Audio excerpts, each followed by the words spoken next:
Hello friends, જો તમને અમારો આ વિડીયો પસંદ આવ્યો હોય તો સબસ્ક્રાઇબ બટન પર ક્લિક કરી બાજુમાં આપેલ બેલ આઇકન દબાવો અને ઓલ ઓપ્શન સિલેક્ટ કરો, જેથી તમને અમારા દરેક નવા વિડીયોની નોટિફિકેશન સૌથી પહેલા મળે. હેલો ફ્રેન્ડ્સ, કેમ છો? મજામાં?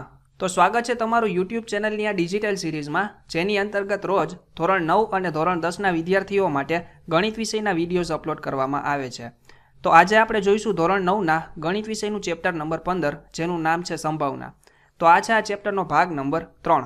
આગળના પાર્ટ નંબર 1 અને પાર્ટ નંબર 2માં આપણે આ ચેપ્ટરની પ્રસ્તાવના જોઈ લીધી, ત્યારબાદ ઉદાહરણ નંબર 1 અને 2 જોઈ લીધેલા છે. તો હજી સુધી જો તમે પાર્ટ નંબર 1 અને 2 ન જોયેલા હોય તો તેની લિંક મેં નીચે ડિસ્ક્રિપ્શન બોક્સમાં આપેલી છે, ત્યાંથી તમે આ ચેપ્ટરના બંને પાર્ટ ચેક કરી શકશો. તો આજે આપણે પાર્ટ નંબર 3ની અંદર જોઈશું ઉદાહરણ નંબર 3 અને ઉદાહરણ નંબર 4.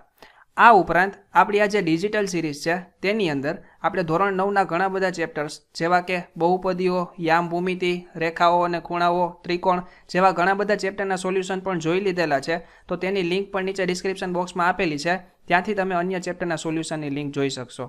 તો ચાલો શરૂ કરીએ આજનો આ વિડીયો. તો ઉદાહરણ 3ની રકમ આપેલી છે કે એક પાસો 1000 વખત ફેંકવામાં આવે છે. પાસા પર 1, 2, 3, 4, 5 અને 6ની આવૃત્તિ કોષ્ટક 15.6માં દર્શાવેલ છે. તો દરેક પરિણામ આવવાની સંભાવના શોધો. તો આપણને અહીંયા કહ્યું છે કે એક પાસો છે, તો પાસો હોય તે આવી રીતે હોય, બરાબર. તેને આપણે ફેંકીએ એટલે કે રોલ કરીએ તો અહીંયા ઉપરની બાજુ આપણને કોઈ નંબર મળે છે આવી રીતે, બરાબર. તો તેના તમને અહીંયા આવૃત્તિ આપેલી છે કે એક નંબર તમને મળે તો તેની આવૃત્તિ 179, મતલબ કે 1000 વખત તમે પાસો ફેંકો છો તો ઉપર એક આવતું હોય તેની સંખ્યા કેટલી છે? 179. તેવી જ રીતે પાસાને તમે રોલ કરો તો ઉપર 2 આવે તેની સંખ્યા કેટલી છે? 150. તેવી રીતે 3 આવે તેની સંખ્યા 157. આવી રીતે આપણને 1 થી 6 સંખ્યા મળે તેની આવૃત્તિ આપણને આપેલી છે. ટોટલ આપણે પાસાને 1000 વખત ફેંકેલો છે, બરાબર. તો આપણે સંભાવના મેળવવાનું સૂત્ર આગળના જે પાર્ટ્સ છે તેમાં જોયેલું હતું, બરાબર. સૂત્ર કંઈક આવી રીતે આમ હતું કે પ્રોબેબિલિટી ઓફ ઇવેન્ટ એ, એટલે કે ઘટના એ ઉદ્ભવવાની સંભાવના બરાબર ઉપર શું આવતું હતું તો કે ઉદ્ભવતા પરિણામની સંખ્યા, ઉદ્ભવતા પરિણામની સંખ્યા, અને છેદમાં શું આવતું હતું? કુલ પરિણામની સંખ્યા. તો અહીંયા ઉદ્ભવતું પરિણામ એટલે શું?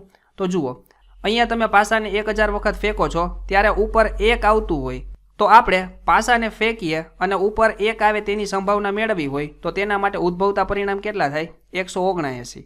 અને કુલ પરિણામ કેટલા છે? તો કે 1000, કારણ કે આપણે 1000 વખત ફેંકીએ છીએ તેમાંથી 179 વખત એક પડે છે. તો 179 છે તે ઉદ્ભવતું પરિણામ થયું અને 1000 તે કુલ પરિણામ થયું, બરાબર. તો અહીંયા આપણે લખવાનું કે અહીં પાસાને 1000 વખત ઉછાળવામાં આવે છે, તો માટે કુલ પરિણામની સંખ્યા કેટલી થઈ? 1000. તો અહીંયા લખવાના 1000. હવે અહીંયા આપણને પાસા ઉપર પરિણામ 1 મળે તેની આપણે સંભાવના પહેલાં મેળવીએ. તો ધારો કે આપણે તે ઘટનાને કહીએ ઘટના એ, તો અહીંયા પેલું લખવાનું કે ઘટના એ બરાબર પરિણામ 1 મળે તે ઘટના. તો ઉદ્ભવતા પરિણામની સંખ્યા કેટલી થશે? તો જુઓ, પરિણામ 1 મળે તેની આવૃત્તિ કેટલી આવેલી છે? 179. તો અહીંયા શું આવશે? 179, બરાબર. તો હવે સૂત્ર તો આપણને ખબર જ છે કે આપણે પરિણામ 1 મળે તે ઘટનાને એ કહ્યું છે, તો અહીંયા કાઉન્સની અંદર શું લખવાનું? એ, અને આગળ શું આવે? પી. તો આને કઈ રીતે વંચાય? તો કે પ્રોબેબિલિટી ઓફ ઇવેન્ટ એ, એટલે કે ઘટના એ ઉદ્ભવવાની સંભાવના બરાબર ઉદ્ભવતા પરિણામની સંખ્યા છેદમાં કુલ પરિણામની સંખ્યા. તો ઉદ્ભવતા પરિણામ કેટલા છે? 179. તો ઉપર શું આવશે? 179 છેદમાં શું આવશે? કુલ પરિણામની સંખ્યા. તો તે કેટલા છે? 1000. તો હવે આપણે આનો ભાગાકાર કરીએ તો કઈ રીતે થાય? તો આપણે આગળના દાખલાઓમાં પણ જોયેલું હતું કે ધારો કે આપણને એમ કહ્યું કે 3/10 કરો, તો આપણે કઈ રીતે લખીએ? 0.3. આવું શા માટે આપણે લખીએ? તો કે અહીંયા ઇનિશિયલી ડેસિમલ પોઈન્ટ અહીંયા 3ની પાછળ હોય છે, બરાબર. હવે છેદમાં તમે 10 વડે, એટલે કે અહીંયા 1 પાછળ 1 મીંડું છે, તો આપણે આ ડેસિમલ પોઈન્ટને ડાબી બાજુ એક સ્થાન ખસેડી લઈએ છીએ, બરાબર. તો 3 હતા તો આપણે શું લખ્યું? 0.3. તો તેવી જ રીતે અહીંયા આપણને છેદમાં 1000 આપેલા છે, મતલબ કે 1ની પાછળ 3 મીંડા છે. તો અહીંયા ઇનિશિયલી ડેસિમલ પોઈન્ટ અહીંયા 9ની પાછળ હોય, 179.0 આવી રીતે આને તમે લખી શકો, બરાબર. તો હવે અહીંયા 3 મીંડા છે પાછળ, તો આપણે આ ડેસિમલ પોઈન્ટને ડાબી બાજુ 3 સ્થાન સુધી ખસેડવાનો. તો આ એક સ્થાન, અહીંયા બીજું સ્થાન અને અહીંયા ત્રીજું સ્થાન, મતલબ કે 1 છે તેની પહેલાં આપણે ડેસિમલ પોઈન્ટ મૂકી દેવાનો. એટલે શું થયું? 0.179. તો આવી રીતે તમે આનો ભાગાકાર કરી શકો છો, બરાબર. તો અહીંયા આપણને પરિણામ 1 મળે તેની સંભાવના કેટલી મળે છે? 0.179. તો હવે આ દરેક પરિણામ માટે આપણે સેમ પ્રોસેસ જ કરવાની છે. તો હવે આપણે પરિણામ 2 મળે તેના માટે જોઈએ. તો આપણે પરિણામ 2 મળે તેને ઘટના બી કહીએ. તો અહીંયા લખવાનું કે ઘટના બી બરાબર પરિણામ 2 મળે તે ઘટના. તો તેના માટે ઉદ્ભવતા પરિણામની સંખ્યા કેટલી છે? 150 આપેલી છે. તો અહીંયા શું થશે? 150. તો હવે તો આપણને ખબર જ છે સૂત્ર કયું આવશે? તો કે ઉદ્ભવતા પરિણામની સંખ્યા છેદમાં કુલ પરિણામની સંખ્યા. અહીં આપણે ઘટના બી કહી છે તો અહીંયા કાઉન્સની અંદર શું લખવાનું? બી. પ્રોબેબિલિટી ઓફ ઇવેન્ટ બી, એટલે કે ઘટના બી ઉદ્ભવવાની સંભાવના. તો તેના બરાબર શું થશે? તો કે ઉદ્ભવતા પરિણામની સંખ્યા કેટલી છે? 150. કુલ પરિણામ કેટલા છે? 1000. તો આપણે આનો ભાગાકાર કરીએ તો કઈ રીતે મળે? તો જુઓ, અગેન નીચે કેટલા મીંડા છે? 3. તો આપણે આ ડેસિમલ પોઈન્ટ અહીંયા હોય છે આવી રીતે 150.0 હોય તો આને 3 સ્થાન ડાબી બાજુ ખસેડી લેવાનો. તો આવી રીતે આમ થશે 0.150 આવી રીતે. બરાબર. તેવી જ રીતે આપણને આ જે પરિણામ 3 મળે તેને આપણે કહીએ ઘટના સી. તો ઉદ્ભવતા પરિણામની સંખ્યા કેટલી આપેલી છે?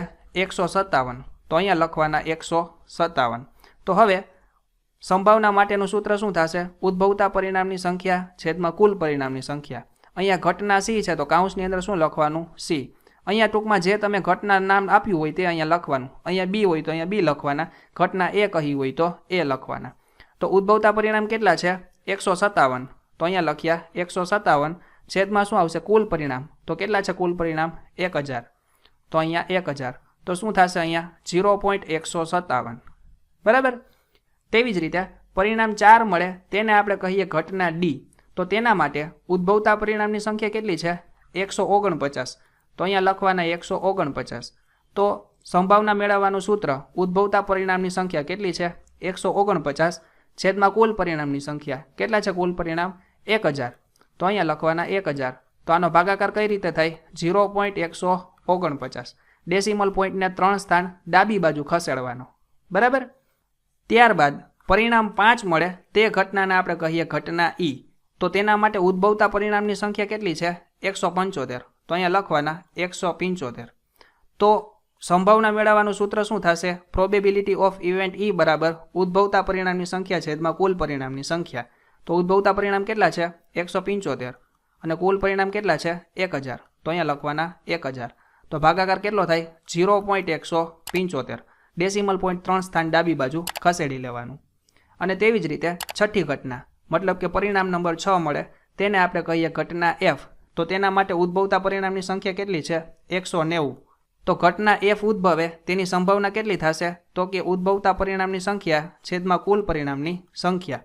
તો 190 ભાગ્યા 1000 કરીએ તો કેટલા મળે? 0.190. તો આવી રીતે આપણને પરિણામ 1 થી 6 મળે તેની સંભાવના આપણે મેળવી શકીએ છીએ. એકદમ સરળ દાખલો છે. માત્ર તમારે આ ફોર્મેટ યાદ રાખવાનું છે અને આ ચેપ્ટરના દરેક દાખલામાં તમારે આ જ ફોર્મેટ મુજબ દાખલા ગણવાના છે. આ એક જ સૂત્રનો આખા ચેપ્ટરમાં ઉપયોગ થશે. બરાબર. ત્યારબાદ જોઈએ ઉદાહરણ નંબર 4. તો જુઓ, ઉદાહરણ 4ની રકમ આપેલી છે કે ટેલિફોન ડિરેક્ટરીના એક પાના પર 200 ટેલિફોન નંબર હતા.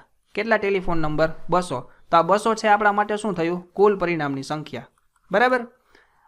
આગળ કહ્યું છે કે તે નંબરમાં એકમના સ્થાનના અંકના આવૃત્તિ વિતરણ માટેનું કોષ્ટક 15.7 આપેલું છે. ટૂંકમાં તમને એક આવી રીતે ધારો કે નંબર હોય તો એનો છેલ્લો અંક કયો છે તેનું તમને અહીંયા આવૃત્તિ વિતરણ આપેલું છે. મતલબ કે 200 ટેલિફોન નંબર આવી રીતે આમ લખેલા છે અને તેમાં અહીંયા એકમનો અંક માનો કે 2 હોય તો તેવા નંબર કેટલા છે? 22 છે. ધારો કે એકમનો અંક 6 હોય તો તેવા નંબર કેટલા છે? 14 છે.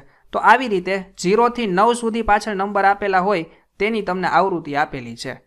તો અહીંયા આપણને કહ્યું છે કે પાના પર જોયા સિવાય કોઈ એક નંબર પસંદ કરવામાં આવે છે તો એકમના સ્થાન પરનો અંક 6 હોય તેની સંભાવના કેટલી? તો આપણે શું કરવાનું છે કે અહીંયા 6 છે તેની આવૃત્તિ કેટલી આપેલી છે? 14 છે. તો આ 14 એટલે શું થયું? તો કે ઉદ્ભવતા પરિણામની સંખ્યા. આ 14 છે તે શું થયું? ઉદ્ભવતા પરિણામની સંખ્યા. તો હવે તો આપણને ખબર જ છે કે કઈ રીતે લખવાનું. તો કે ટેલિફોન ડિરેક્ટરીના એક પાના પર 200 ટેલિફોન નંબર હતા. બરાબર. તો કુલ પરિણામની સંખ્યા કેટલી થશે? 200. હવે અહીંયા આપણને કહ્યું છે કે એકમના સ્થાન પરનો અંક કેટલો હોય? 6. તો આપણે એ ઘટનાને કહીએ ઘટના એ. કે ઘટના એ બરાબર એકમના સ્થાનના અંકમાં 6 આવે તે ઘટના. બરાબર. તો ઉદ્ભવતા પરિણામની સંખ્યા કેટલી થશે? તો જુઓ, 6 માટેની આવૃત્તિ કેટલી આપેલી છે? 14. તો અહીંયા શું થશે? 14. બરાબર. હવે સૂત્ર તો આપણને ખબર જ છે કે ઉદ્ભવતા પરિણામની સંખ્યા છેદમાં કુલ પરિણામની સંખ્યા.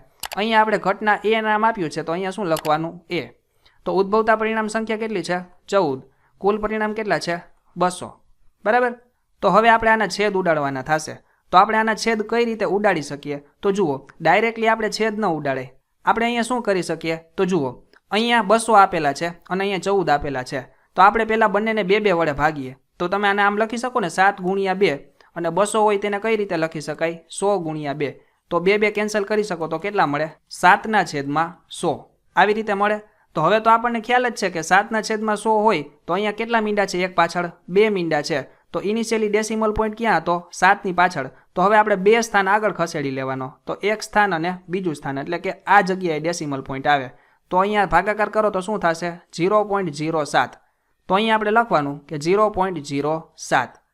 આ કઈ રીતે આવ્યું? તો કે અહીંયા ડેસિમલ પોઈન્ટને આપણે ડાબી બાજુ 2 સ્થાન ખસેડેલો છે, કારણ કે છેદમાં કેટલા મીંડા છે? એક પછી 2 મીંડા. તો આવી રીતે આપણને એકમના સ્થાન ઉપરનો અંક 6 હોય તેની સંભાવના મળી શકે છે. તો આશા છે કે આ બંને ઉદાહરણ તમને સમજાઈ ગયા હશે.